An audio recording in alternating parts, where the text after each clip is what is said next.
Breaking చూస్తున్నాం. ఏపీలో corona కలకలం రేపుతోంది. 13 కోవిడ్ పాజిటివ్ కేసులు నమోదయ్యాయి. బాధితుల్లో 4 మృతి చెందారని వైద్య ఆరోగ్య శాఖ కుటుంబ సంక్షేమ శాఖ కార్యదర్శి జి వీరపాండ్యన్ వెల్లడించారు. మృతుల్లో వైఎస్ఆర్ కడప జిల్లాకు చెందిన 3, కాకినాడ జిల్లాకు చెందిన 1 ఉన్నారని పేర్కొన్నారు. చనిపోయిన వారందరికీ తీవ్ర అనారోగ్య సమతుల్యతలు ఉన్నాయని తెలిపారు. వైరస్ జన్యుక్రమ స్వరూపాన్ని గుర్తించేందుకు 5 నమూనాలు పూణేలోని జాతీయ వైరాలజీ ల్యాబ్ కు పరీక్షల కోసం పంపినట్లుగా తెలిపారు.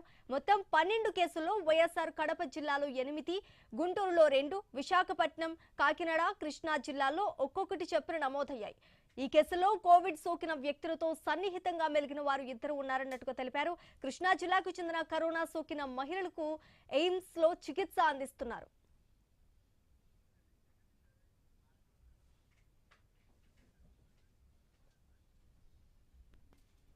కోవిడ్ కేసుల నేపథ్యంలో అప్రమత్తమైన రాష్ట్ర సర్వేలెన్స్ విభాగం డిహెచ్ఎంఓలు, జీజీహెచ్లు, బోధన ఆసుపత్రులు సూపరింటెండెంట్లకు ఇప్పటికే అత్యవసర మార్గదర్శకాలు జారీ చేసింది. పాజిటివ్ కేసుల నుంచి నమూనాలు సేకరించి పరీక్షించాలని ఆదేశించింది.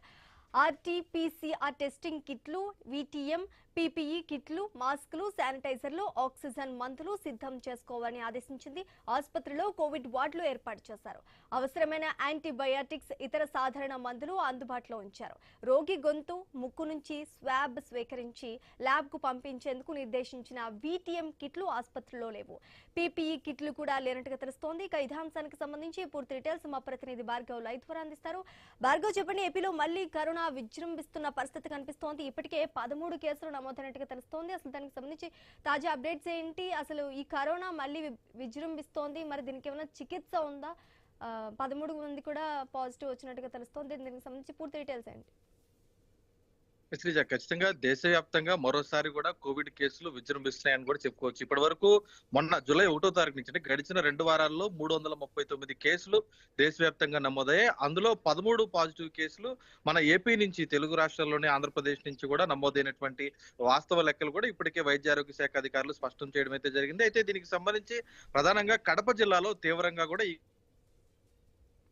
కేసులు నమోదు అనేది కూడా ఉంది. ఇక్కడ 8 మంది వరకు కూడా పాజిటివ్ బారిన పడితే 3 ఈ జిల్లాలో మృతి చెందారు. అలాగే కాకినాడ జిల్లా నుంచి 1 మృతి చెందారు. మొత్తం 4 మృతి చెందినటువంటి అంతంగా కూడా అటు భయాందోళనకు గురి చేసినా కూడా చెప్పుకోవచ్చు. ఇక పాజిటివ్ వచ్చిన కేసుల్లో విశాఖ, కాకినాడ, గుంటూరు, కృష్ణా జిల్లాలకు సంబంధించి కూడా ఈ పాజిటివ్ కేసులు అనేది కూడా ఉన్న నేపథ్యంలో ఇవి రాష్ట్ర వ్యాప్తంగా కూడా అనేక ప్రాంతాలకు విస్తరిస్తుందా అనేటువంటి ఒక భయాందోళన ప్రజల్లో ఉన్న తరుణంలో అటు వైద్య ఆరోగ్యకు సంబంధించి కూడా అటు కార్యదర్శి వీరపాండ్యన్ కూడా ఒక కీలక ప్రకటన కూడా చేశారు. ఎవరు కూడా కోవిడ్ గురించి భయాందోళన చెందవద్దు, అయితే తగు జాగ్రత్తలు మాత్రం ఖచ్చితంగా తీసుకోవాలనేటువంటి మార్గదర్శకాలు జారీ చేస్తూ జిల్లాల ఆసుపత్రులు, సూపరింటెండెంట్లు, డిఎంహెచ్ఓలకు సంబంధించి కీలక ఆదేశాలు ఇచ్చారు. ఆసుపత్రుల్లో ప్రధానంగా స్వాబ్ టెస్టులకు సంబంధించి అందుబాటులో ఉంచాలి. ఎవరైనా పాజిటివ్ వస్తే దానికి సంబంధించి ఏ వైరస్ అనేది కూడా గుర్తించడానికి వారి శాంపిల్స్ ను వైరాలజీ ల్యాబ్ కు పంపించాల్సినటువంటి పరిస్థితి ఉంది. కాబట్టి ఇప్పటికే 5 శాంపిల్స్ ను ఈ వైరాలజీ ల్యాబ్ కు పంపించడం జరిగింది. మిగిలిన ఎవరైనా ఎక్కడైనా పాజిటివ్ కేసులు వస్తే కనుక వారి ఆ జర్నీ ఏ విధంగా ఉంది, ఎక్కడి నుంచి వచ్చారు వారు, వారికి కోవిడ్ రావడానికి గల కారణాలు తెలుసుకోవడంతో పాటు వారి శాంపిల్స్ ను తీసుకొని ఈ ల్యాబ్ కు అనేది కూడా పంపించి ఆ తర్వాత తగు జాగ్రత్త చర్యలు కూడా చేపట్టాలంటూ ఆదేశాలు ఇవ్వడంతో పాటు ప్రధానంగా కోవిడ్ కు సంబంధించి గతంలో మనం చూసాం కోవిడ్ అనుభవాన్ని. అప్పుడు ఏవైతే పీపీఈ కిట్లు కానీ అలాగే అక్కడ ఉన్నటువంటి వైరస్ కి సంబంధించినటువంటి నిర్ధారణ పరీక్షలు చేసేటువంటి కోవిడ్ కిట్లు ఏవైతే ఉంటాయో అవి, మరోవైపు మాస్కులు, శానిటైజర్లు, ఆక్సిజన్ సిలిండర్లు, మందులు అన్ని కూడా సిద్ధం చేసుకోవాలనేది కూడా వారు కీలక ఆదేశాలు ఇస్తూ ఆసుపత్రులకు అలాగే డిఎంహెచ్ఓలకు వాళ్ళు ఆదేశాలు ఇవ్వడం జరిగింది. దీనికి సంబంధించి జిల్లా ఆసుపత్రిలో ఇప్పటికే పీపీ కిట్లు, మాస్కులు అందుబాటులో ఉన్నప్పటికీ కూడా ప్రాంతీయ ఆసుపత్రులు ఏవైతే ఉంటాయో అక్కడ ఇవన్నీ అందుబాటులో లేనటువంటి పరిస్థితి వాస్తవంగా ఇక్కడ ఉందని చెప్పుకోవచ్చు. ఈ తరుణంలో అటు వైద్య ఆరోగ్య శాఖ రాష్ట్రం నుంచి కూడా ఆయా ప్రాంతాలకు అవన్నీ కూడా తరలించాల్సిన, ముందు జాగ్రత్త చర్యలు చేపట్టాల్సినటువంటి పరిస్థితులు ఖచ్చితంగా ఉన్నాయని కూడా మనం చెప్పుకోవచ్చు. ఎందుకంటే గడిచిన ఈ 12-15 రోజుల్లోనే ఏపీ వ్యాప్తంగా 12 కేసులు ఇప్పటి వరకు అధికారికంగా ధృవీకరణ అయ్యాయి. ఇంకా ఎంతమందికి వైరస్ సోకింది అనేటువంటి విషయం టెస్టులు చేస్తే గానీ తెలిసేటువంటి పరిస్థితి లేదు. మరి టెస్టులు చేయాలంటే ఖచ్చితంగా ఈ స్వాబ్ టెస్టులు చేసేటువంటి కిట్లన్నీ కూడా అందుబాటులో ఉండాలి. అవేమీ కూడా గ్రామీణ ప్రాంతాల్లో, మండల ప్రాంతాల్లో ఎక్కడ కూడా అందుబాటులో లేవు. కేవలం జిల్లా కేంద్రాల్లో మాత్రమే, ప్రధాన ఆసుపత్రుల్లో మాత్రమే అందుబాటులో ఉన్నాయి కాబట్టి అవి కూడా అందుబాటులోకి తీసుకువచ్చి ప్రస్తుతం వైద్య ఆరోగ్య శాఖ అప్రమత్తం అవ్వాల్సిన పరిస్థితి ఉంది. వైద్య ఆరోగ్య శాఖతో పాటు ప్రజలు కూడా తగు జాగ్రత్తలు తీసుకోవాలనేది కూడా ఈరోజు ఆ WHO కూడా గతంలో ఏవైతే సూచనలు ఇచ్చిందో, ప్రధానంగా గుమిగూడినటువంటి ప్రాంతాల్లోకి వెళ్ళినప్పుడు మాస్కులు ధరించడం, ప్రత్యేకంగా ఏదైతే దీర్ఘకాలికంగా వ్యాధులు ఎవరైతే ఉంటారో, ఇప్పుడు మరణించిన నలుగురు కూడా దీర్ఘకాలిక వ్యాధులు ఉన్నవారే, అటు కిడ్నీ వ్యాధులు కానీ, శ్వాసకోశ సంబంధిత వ్యాధులు కానీ ఉన్నవారే మరణించాలి కాబట్టి దీర్ఘకాలిక వ్యాధులు ఉన్నవారు ఖచ్చితంగా కూడా ప్రజల్లోకి, గుమిగూడిన ప్రాంతాల్లోకి వెళ్లకుండా ఉండడం, బయటకు వెళ్తే ఖచ్చితంగా మాస్కులు ధరించడం, శానిటైజ్ చేసుకోవడం అనేది కూడా చేయాలి. అలాగే చిన్నారులు, వృద్ధులు కూడా ఇటువంటి జాగ్రత్తలు ఖచ్చితంగా పాటించాలి.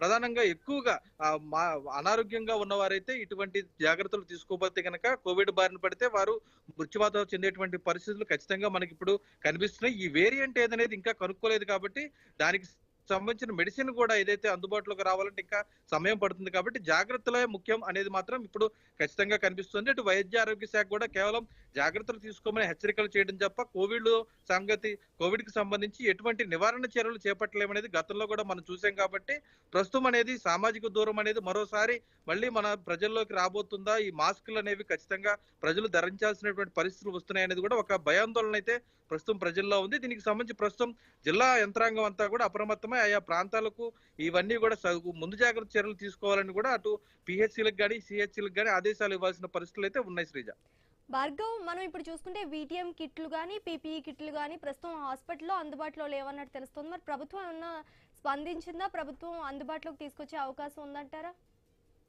అయితే ఖచ్చితంగా PPE కిట్లు అలాంటివన్నీ కూడా శస్త్రచికిత్సలు చేసేటువంటి జిల్లా కేంద్ర ప్రభుత్వ ఆసుపత్రుల్లో మాత్రమే కూడా అందుబాటులో ఉన్నాయి. అవి సాధారణంగా సర్జరీలు చేసేటువంటి సందర్భంలో వైద్యులు వాడతారు కాబట్టి అక్కడ అందుబాటులో ఉన్నాయి. కానీ గ్రామీణ ప్రాంతాల్లో లేదా మండల ఆసుపత్రులు, ప్రాంతీయ ఆసుపత్రుల్లో ఎక్కడ కూడా నిత్యం సర్జరీలు ఉండవు కాబట్టి అక్కడ అందుబాటులో లేవు. అవి ఖచ్చితంగా వైద్య ఆరోగ్య శాఖ దానికి స్టోర్ నుంచి పంపించాల్సినటువంటి పరిస్థితులు ఉన్నాయి. అది ఏ ఏ ప్రాంతాలకు ఏ విధమైనటువంటి అవసరం ఉంది అనేది, ఎందుకంటే అవసరానికి తగినన్ని అత్యవసర పరిస్థితులు వస్తే ప్రస్తుతం ఎక్కడ అందుబాటులో ప్రభుత్వం సరఫరా చేయాల్సినటువంటి పరిస్థితి ఉంది.